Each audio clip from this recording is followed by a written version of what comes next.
I was up in the mountains this morning and I was seeing this kite fly in the sky using the thermal currents. It was doing that for over an hour. It felt so lovely. It almost felt like I was free watching it fly like that. Freedom is such a great feeling. It expands you so much. I want to share my thoughts on freedom with you today.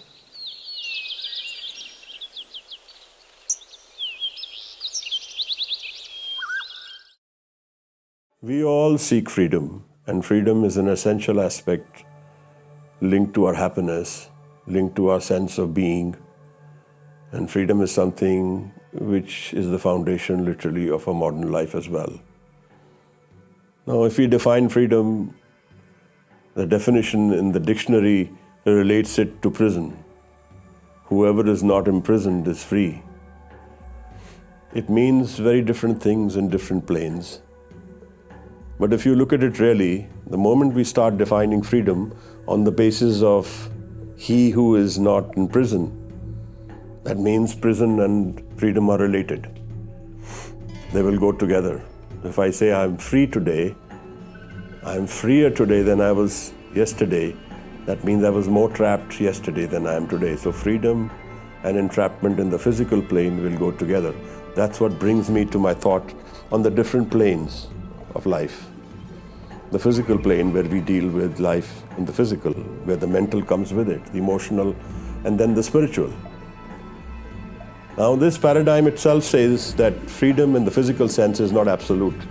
It will come with certain boundaries, it will come with certain limitations, it will come with certain bindings to it, and which we all know. Those are all true. Laws, what we have to abide by, the risks we take, and the other things which we cannot do. Those are all bindings on freedom. Whatever the reason, freedom is not absolute in the physical sense. And that is true even for the emotional and the mental planes. So in essence, the true freedom, which I really want to talk about today, is in the spiritual realm. The planes of freedom may be telling us something, but the spiritual plane tells us sada. It's a lovely word. It's a simple word, literally meaning forever. Freedom which is forever. That which we carry with us, and we will not lose if we ever get it. I am reminded of this poem by Faiz Ahmed Faiz.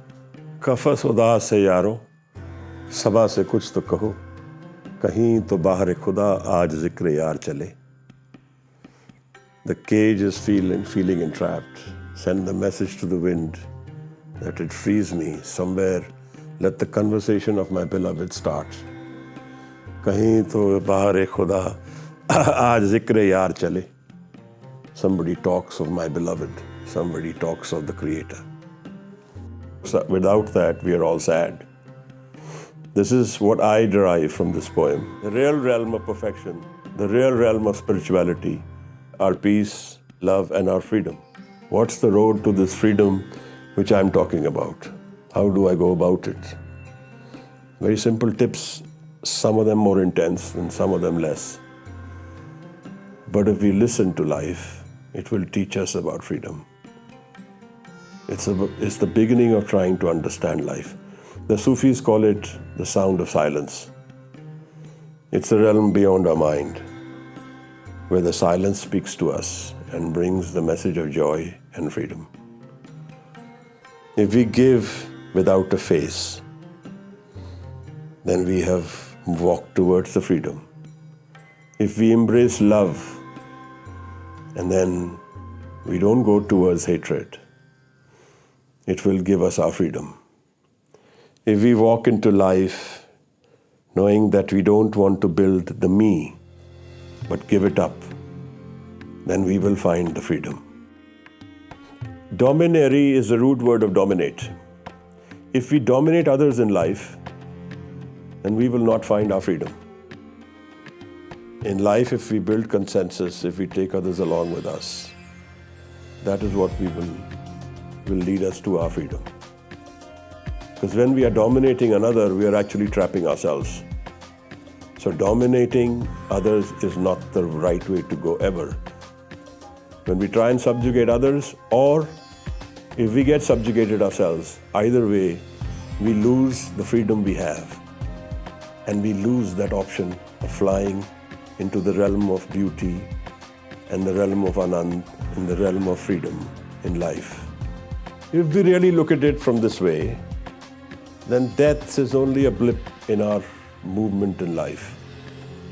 The real pain and the real hell lies in that which we have created in our mind. We live that every day.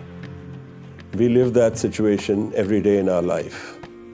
So that's what we need to be careful. We don't create a hell within ourselves. And the moment we dominate others, try and subjugate others, we hate others, or we try and force our will on others, then we are creating our own hell. What we are doing outside is also wrong, but what we are doing within us is what we will live for and live with forever. So I'm reminded of Ghalib in one of his sayings. He says, "Kyun na firdaus mein dojak ko mila le yaram, sair karne ko thodi si jagah aur hi sahi." What he is saying is, why don't I make a hell within myself just so I get more space? That's literally what we are doing in life. We're giving up our freedom, we're giving up our joy, and creating a hell within us, something which we will have to deal with every day. So if we really look at freedom in the physical sense, it's all about building a balance. Building a balance with what our needs are, how much we want to be free or not free, how much commitment we have towards others, and what we want to do in life is a kind of a balance between what we have and what we cannot have. In the emotional and the mental planes, it has a lot to do with our being open. The more open we are, the freer we are. So we are prisoners of our own mind. We are prisoners of our own desires. We are prisoners of our own commitments. We are prisoners of our own direction and choices.